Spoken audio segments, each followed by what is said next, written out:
Snow fell in silence across the high ridge, draping the pines in white like a burial cloth. There were no tracks, no birds, only stillness and the weight of bitter cold.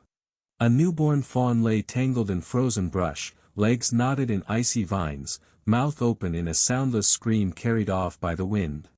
It had been abandoned, too weak to keep up with the herd. Frost had already claimed its ears. Its death was near.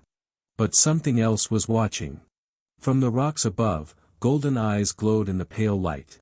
A male bobcat stepped forward, lean, scarred, worn by years of survival. His left ear was torn from old battles. He wasn't young anymore, and he wasn't strong. But he had lived when many others hadn't. The rangers knew him by a name, Ghost. Seen once a year, gone before anyone could blink. By the law of the wild, he should have turned away. Fawns meant food. Hunger ruled everything here. But Bobcat didn't move. He tilted his head and listened.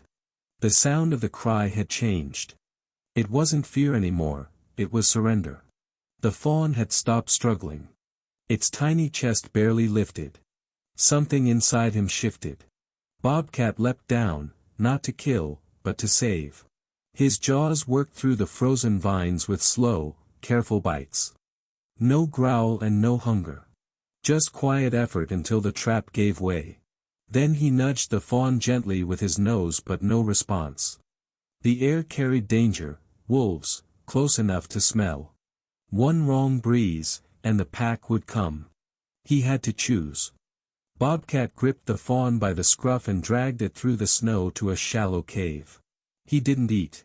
Instead, he curled his body around the small creature, breathing warmth into its fragile frame, holding the cold at bay.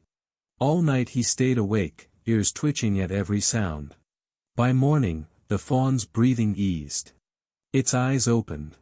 It looked at Bobcat, not as prey, but as shelter. Days passed like this. Bobcat hunted at dawn, bringing back a hare, tearing pieces from it and leaving them close. Not for himself, but for the fawn. He cleaned its face with his tongue. Played gently when it tried to stand, batting snow toward its trembling legs. The wild had no rules for this, a predator nursing prey, but instinct was silenced by something stronger. Then came the storm. Worse than the first. Snow swallowed the ridge. The cave filled to its mouth. Bobcat carried the fawn again, this time for miles, down to an old ranger's cabin. Not to kill, but to leave it at the door. At sunrise, the ranger, a man named Cole, opened the door and froze. A fawn lay on his steps, half buried in snow. Around it, tracks, bobcat tracks, leading back into the trees. Cole carried the fawn inside, warmed it by the fire, fed it milk, called the wildlife center. But every night after, golden eyes glimmered from the tree line. Bobcat returned. Not for food, just to make sure. Weeks passed.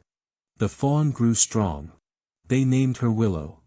When release day came, Cole drove deep into the forest, opened the crate, and stepped back. Willow bounded into the meadow, sniffing the wind. She stopped. Turned.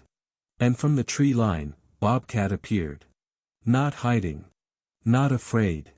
For a long moment, they stared, one who had broken nature's law, and one who had lived because of it.